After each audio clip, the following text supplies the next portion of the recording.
Did you know one of the most mysterious ancient sites in all of Egypt is not open to the public? I'm going to try and give you a little rundown about what the Osirion is, what we know so far, because it's a real head scratcher. Nobody knows who built it, when, or why. Like, what actually is it? So, let's get into it. Way down the bottom of the River Nile, there is a place called Abydos in Egypt, which is one of the most ancient places in Egypt. We can find 1st and 2nd dynasty graves there. So people were here literally 5,000 plus years ago, maybe even more, and it's just a super old place. Right. In Abydos, there is a temple called the Temple of Osiris, or Seti I temple complex, which actually isn't that old. The temple there is dated to around the Middle Kingdom. We know who built it, we know why, no mystery there. What is mysterious though is that around the back, below the ground level of the Temple of Osiris, we find a thing called the Osirion, meters below the ground level of the surface of the temple above. Are you with me? This is looking down from ground level. This is how deep into the ground the Osirion goes. There is a mysterious temple complex deep into the earth. And don't let the photo before confuse you about how big this site is. It is huge. We are talking huge megalithic pillars built deep into the earth. Each of these are cut from one block of granite, and they are estimated to be weighed around 70 tons each. And originally there was pillars, and as you can see the blocks on the top, they would have gone over to create like a roof. This is just the top of what would be a 5-story complex going into the ground. Just for size reference, this is me. I'm nearly 6 foot tall in these platforms. Look how tiny I look next to these huge, massive granite pillars. Also note that there is not a scratch of decoration in the entire complex. It is all minimal, it is all megalithic. It kind of doesn't look Egyptian. You know what I mean? Now, it's not just the impressive stonework that makes the Osirion incredibly interesting. Notice the nubs above here, but it's the water. So around the central island of the temple complex is water. There's a moat. And guess how deep this moat is? Guess how deep, if you fell into that, guess how deep that went down? 15 meters. This goes down. They did seismic scans of the area and found that it goes down at least 15 meters. Not only that, the central island is hollow. So that shows that it could maybe have chambers. Can't say for certain because no one's been inside because it's full of water. But what's going on here? Here's a diagram to show what I mean. I was that little person standing up there next to the huge megalithic pillars. I was standing on top of a huge 15-meter granite island, potentially with a chamber inside.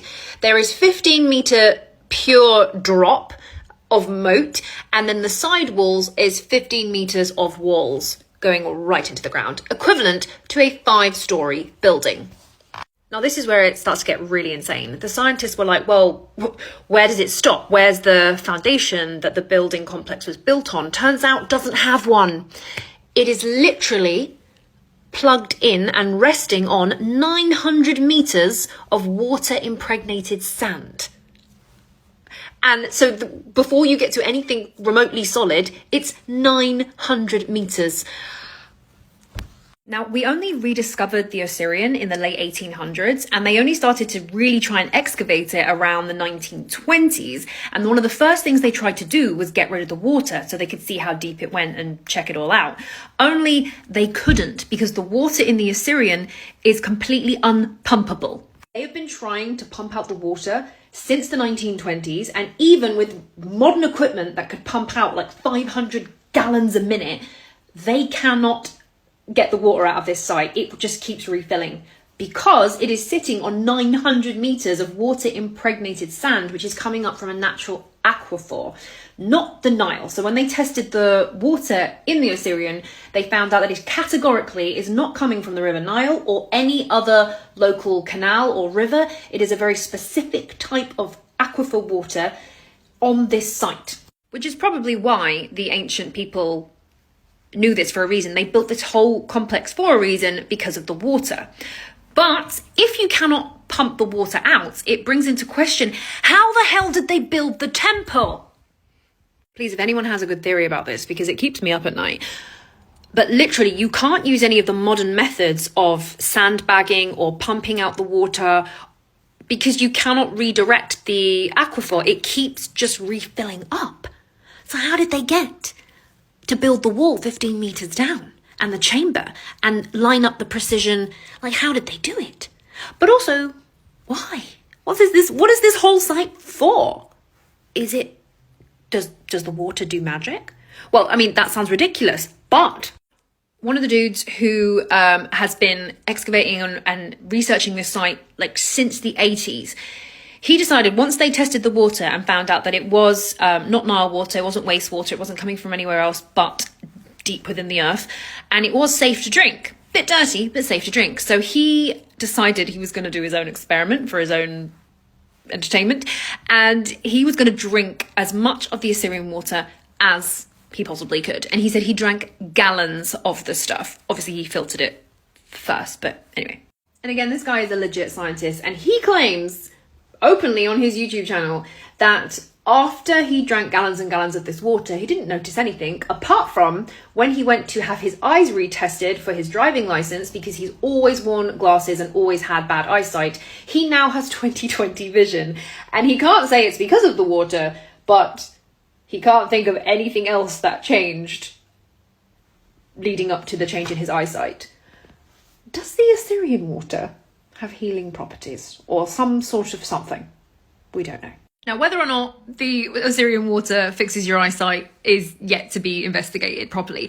But one thing that was with quantifiable data is the thermodynamic properties of the Osirion water. It is being heated by a source that they cannot find. They're not sure why. It is also displaying some really weird results. They did multiple tests, repeated tests, and they found that the water appears to not stick to the rules of the laws of thermodynamics. For example, heat cannot pass through a cold body and like retain its heat, yet the Osirion water was able to do this when flowed through various apparatus. So there is a huge question mark in working out why it is appearing to betray the laws of thermodynamics. I'm going to have to make a part 2 on this site because there is so much more to why this site is bizarre and the big question of could it be ridiculously old. So I'm going to do a part 2.